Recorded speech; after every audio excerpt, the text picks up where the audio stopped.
قرآن پاک نے نقشہ کشی کی ہے کہ جب کافر لوگ اس دنیا کو سنوارتے ہیں، زُيِّنَ لِلَّذِينَ كَفَرُوا، دنیا کو زینت بنایا، سازشیں بنائیں، اس کے لیے بڑا کچھ کر لیا. پھر جو اہل ایمان تھے، مومن تھے، مسلمان تھے، يَسْخَرُونَ مِنَ الَّذِينَ آمَنُوا، مسلمان جو تھے ان پر کیا کرتے؟ مسخرہ کرتے، مسلمانوں کے اوپر باتیں کستے، مسلمانوں کے اوپر جو ہے مذاق اڑاتے. تم نے کیا حاصل کیا؟ تمہیں ملا کیا؟ تمہارے پاس ہے کیا؟ تم حاصل کیا کر سکے؟ اللہ رب العزت نے فرمایا پریشان نہ ہونا. مومن جب حشر کا دن آئے گا، اس حشر کے دن کہا جائے گا ہاں بھائی جس بندے نے دین پر چلا، اسلام پر چلا، اور اسلام اور دین پر چلنے کی وجہ سے فوقہم یوم القیامہ، اس بندے کو بلندیاں دی جا رہی ہوں گی، عزتیں دی جا رہی ہوں گی، مقام دیا جا رہا ہے، اور اس کے لیے محلات انعام ہی انعام ہے. اب وہ بندہ مذاق اڑانے والوں کی طرف دیکھ کر کہے گا، جنہوں نے مذاق اڑایا نا اس کی طرف دیکھ کر کہے گا ہاں بھائی ہنستے تھے، مذاق کیوں اڑاتے تھے، مزاح کرتے تھے، کہتے تھے تم نے کیا کیا ہے؟ فوقہم یوم القیامہ، آج آؤ اللہ نے مجھے بلندی دی ہے، میرے محلات دیکھو، میری عزتیں دیکھو، میری شہرت دیکھو، میرا مقام دیکھو، اور مجھے اللہ نے کس کس مقام تک پہنچاؤ دیکھو. اور وہ چیخیں مار مار کے جہنم میں ان کو ڈبویا جا رہا ہوگا. دیکھ لیں یہ مسلمان کی زندگی اور کافر اور منافق کی زندگی واضح لفظوں میں. ہر بندہ چاہتا ہے میں قید خانے سے آزاد ہو جاؤں. قید خانے میں مشقت ہے، تکلیفیں ہیں. جب مصیبتیں ہیں، تکلیفیں ہیں، تو قرآن نے پھر کہا احسب الناس ان یترکوا ان یقولوا آمنا، تم یہ سمجھتے ہو کہ ہم یوں ہی چھوڑ دیے جائیں گے اور ہمیں آزمایا نہیں جائے گا اور ہم ایسے ایمان لے آئے اور ہم ایسے سیدھے سیدھے جنت میں چلے جائیں گے؟ وَهُمْ لَا يُفْتَنُونَ، تم کیا سمجھتے ہو ہمیں نہیں آزمایا جائے گا؟ ایمان اسلام لانا آسان نہیں ہے. لوگ آسان سمجھتے ہیں مسلمان ہونا. سیدھا رستہ شہوت پر کنٹرول کرنا، یہ قید خانہ ہے. ایک طرف ہے جہاں جی چاہ منہ مار لیا، ایک طرف حلال ہے، حلال پہ قائم رہنا، اپنے اسی حلال کو اللہ پر راضی رہنا. دوسرا ہے رشوت لے گا، حرام خوری کرے گا، دو نمبری کرے گا. تو مشقت تکلیف ہے مومن کے لیے. حضور اکرم علیہ الصلوۃ والسلام نے بہت ساری مثالیں ہیں، لیکن اس میں سے ایک مثال آپ یہ جملہ ارشاد فرماتے اللہم لا عیش الا عیش الاخرہ. لوگو آسانیاں ہمیشہ آخرت کی ہوتی ہے. جب وہ آسانیاں ملتی ہیں پھر وہ ختم نہیں ہوتی. اصل برکت، خیر، آسانیاں آخرت کی. منافق اور کافر کو پکڑ کر جہنم میں ایک غوطہ دیا جائے. غوطہ دے کر جب نکالا جائے گا تو اللہ اس سے فرمائیں گے بتا بھی تمہیں دنیا میں کتنی آسائشیں ملی تھی؟ تو جواب میں وہ کہے گا مجھے تو کوئی نہیں ملی. تو اس کے دماغ سے دنیا کی ساری آسائشیں ختم ہو جائیں گی، بھول جائے گا صرف ایک غوطے سے. پھر مومن مسلمان کو لایا جائے گا. اللہ فرمائیں گے جنت میں لے جاؤ، اور جنت میں لے جا کر اس کو جنت کی نہر سے ایک غوطہ لگا کے لے کے آؤ. مومن مسلمان جو قید کے اندر رہا، دنیا کے اندر تکلیف میں رہا، اس کو لے جا کر ایک غوطہ دیا جائے گا، باہر لایا جائے گا. اللہ فرمائیں گے بتاؤ آپ کو دنیا میں بڑے دکھ ملے تھے نا، اب بتاؤ. وہ کہتے ہیں اللہ مجھے تو دنیا میں کوئی ایک دکھ بھی نہیں ملا.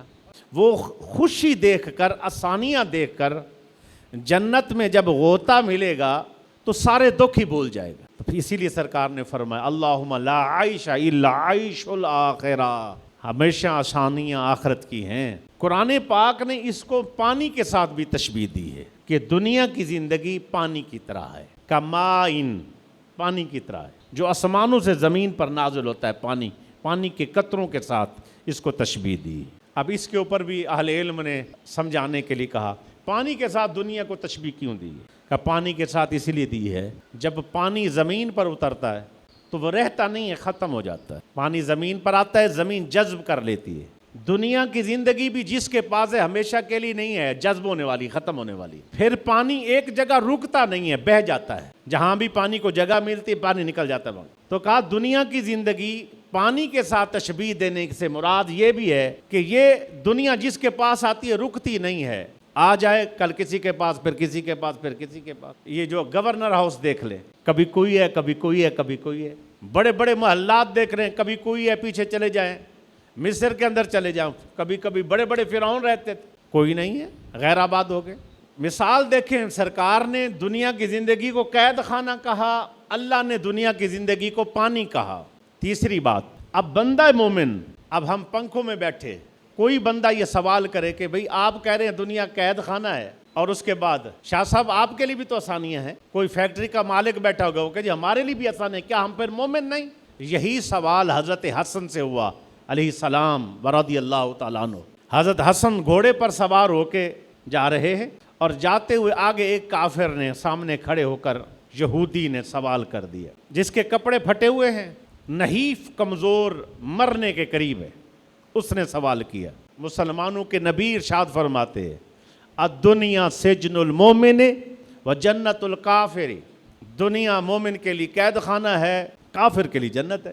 میں کافر ہوں، میرے جسم پر اچھا کپڑا نہیں، خوراک اچھی نہیں، گھوڑے پر آپ سوار ہیں، چہرہ دمک رہا ہے، لباس بہترین ہے، تو پھر تمہارے نبی کا یہ فرمان سچا کیسے ہو گیا؟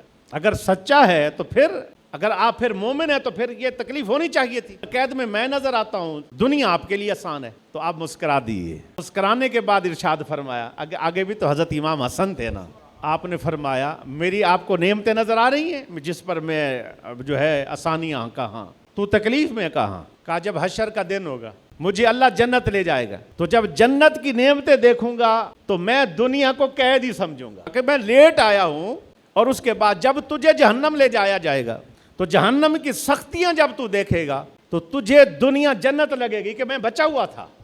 تو اصل میں میرے بھائی بزرگوں دوستو یہ حقیقت ہے کہ یہاں جب ہم موجود ہیں اللہ کا دیدار نہیں ہے، محروم ہے، جنت سے محروم ہے، اور اس کے بعد یہ تھوڑی موڑی جو چیزیں موجود ہیں، پنکھے، ہوا، نعمتیں، یہ اسی لیے کہ ہم شکر کر کے اللہ سے اور اللہ کو منائیں۔ روکا اسی لیے جا رہا ہے کہ کہیں ہم دین دار مومن مسلمان اس دنیا کو حاصل کرنے کے لیے کہیں حرام کی طرف نہ چلا جائے، کہیں رشوت میں نہ چلا جائے، کہیں گناہ میں نہ چلا جائے، کہیں غلط رستے پر نہ چلے۔ ہاں اگر اللہ حضرت یوسف علیہ السلام کو بادشاہت نہیں دی، دنیا بری نہیں ہے، برائی یہ ہے کہ دنیا کے حصول کے لیے، دنیا کے حاصل کرنے کے لیے گناہ میں چلے جائیں۔